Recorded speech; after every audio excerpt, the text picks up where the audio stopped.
السلام علیکم ورحمۃ اللہ وبرکاتہ۔ بسم اللہ والصلاۃ والسلام علی رسول اللہ، اما بعد۔ ریاض الصالحین کا 16واں باب، باب الامر بالمحافظۃ علی السنۃ و آدابها، سنت اور اس کے آداب کی حفاظت کرنے کے حکم کا بیان۔ اور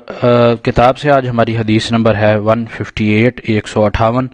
حدیث ہے عن ابی ہریرہ رضی اللہ عنہ ان رسول اللہ صلی اللہ علیہ وسلم قال، سیدنا ابو ہریرہ رضی اللہ عنہ اللہ کے نبی علیہ الصلوۃ والسلام سے روایت کرتے ہیں کہ رسول اللہ صلی اللہ علیہ وسلم نے فرمایا، کل امتی یدخلون الجنۃ الا من ابا، کہ میری ساری امت جنت میں جائے گی سوائے ان افراد کے یا ان لوگوں کے جو انکار کر دیں گے۔ قیلا، اللہ کے نبی علیہ الصلوۃ والسلام سے پوچھا گیا، سوال کیا گیا، ومن یابا یا رسول اللہ، کہ اے اللہ کے نبی علیہ الصلوۃ والسلام کون انکار کرے گا، یعنی جنت میں داخل ہونے سے کون منع کرے گا، کون انکار کرے گا؟ قالا، آپ علیہ الصلوۃ والسلام نے فرمایا، من اطاعنی دخل الجنہ، جس نے میری اطاعت کی وہ جنت میں داخل ہو گیا، ومن عصانی، اور جس نے میری نافرمانی کی، فقد ابا، اس نے انکار کر دیا۔ رواہ البخاری، یہ صحیح بخاری کی روایت ہے۔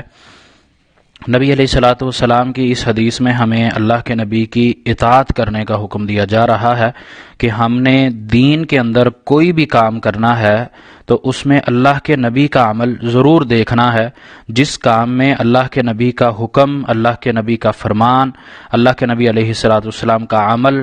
یا اللہ کے نبی علیہ الصلوۃ والسلام کے اصحاب کا عمل جس کو آپ نے دیکھا ہو اور اس پر خاموشی اختیار کی ہو، تو یہ تمام قسم کے جو اعمال ہیں، حکم ہیں،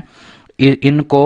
اطاعت میں لانا ضروری ہے، اپنے آپ پر لاگو کرنا لازمی ہے۔ ہم نے کوئی بھی نیکی کا کام کرنا ہے تو اس میں اس چیز کو دیکھنے کا ہمیں مکلف بنا دیا گیا کہ ہم اس عمل کو کرنے سے پہلے یہ دیکھیں کیا یہ اللہ کے نبی صلی اللہ علیہ وسلم کی سنت سے ہے یا نہیں ہے، اگر چاہے کہ وہ کتنا ہی بڑا نیک عمل کیوں نہ ہو، اگر وہ اللہ اور اس کے نبی علیہ الصلوۃ والسلام کے فرامین میں سے نہیں ہے تو پھر وہ عمل قابل قبول نہیں ہوگا۔ یہی مراد اس حدیث سے ہے، اور یہی مراد جنت میں نہ جانے والے کی بتلائی گئی ہے کہ جو اللہ کے نبی علیہ الصلوۃ والسلام کا حکم مانتا ہے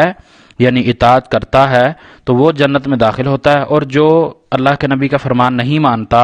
اللہ کے نبی علیہ الصلوۃ والسلام کے بتلائے ہوئے تعلیمات پر عمل پیرا نہیں ہوتا، تو اس کا مطلب یہ کہ گویا اس نے جنت میں جانے سے انکار کر دیا، اور جس نے جنت میں جانے سے انکار کر دیا تو اس کی آخرت تو پھر برباد ہے۔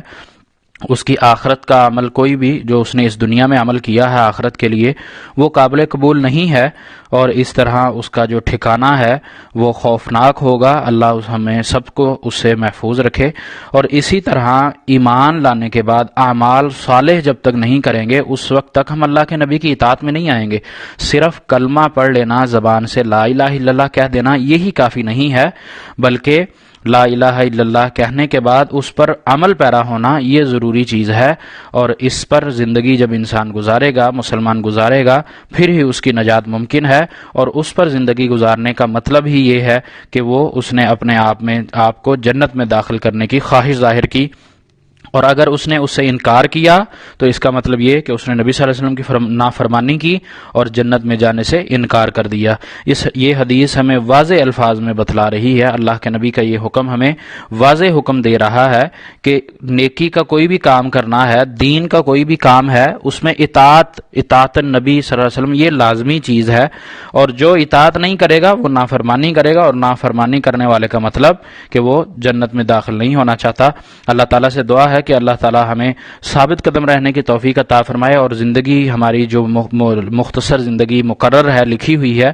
اس کو ہمیں سنت پر رہتے ہوئے عمل کرنے کی توفیق عطا فرمائے، اور ہمیں ایسا بنا دے جس طرح کا اللہ کو ہم پسند ہوں، اور جس طرح ہم آسانی سے اطاعت کر سکیں، اور نیکی کا ہر وہ کام جو اپنی زندگی میں ہم انجام دیں وہ سنت والا ہو۔ اللہ تعالی ہمیں بدعت سے محفوظ رکھے، بدعت کی گمراہی سے محفوظ رکھے اور اس کے انجام سے محفوظ رکھے، اور ہمیں بھی اس کی استطاعت دے اور توفیق دے، اور ہمیں خود بھی اس کی کوشش کرنی ہے، اس کو پہچاننا ہے، اس کو سمجھنا ہے، اس کو پرکھنا ہے، کیونکہ دنیا کے معاملات میں تو ہم بڑی سوچ بچار کرتے ہیں، لیکن دین کے معاملات میں ہم یہ سوچ بچار کو نہیں کرتے، چھوڑ دیتے ہیں۔ جس طرح کوئی کر رہا ہے یا جس طرح ایک کام چلتا آ رہا ہے اس کو ہم دیکھتے ہوئے کر لیتے ہیں۔ اللہ ہمیں صحیح سمجھ والا، عمل والا، سنت والا عمل کرنے کی توفیق عطا فرمائے۔ وما توفیقی الا باللہ، علیہ توکلت و الیہ انیب۔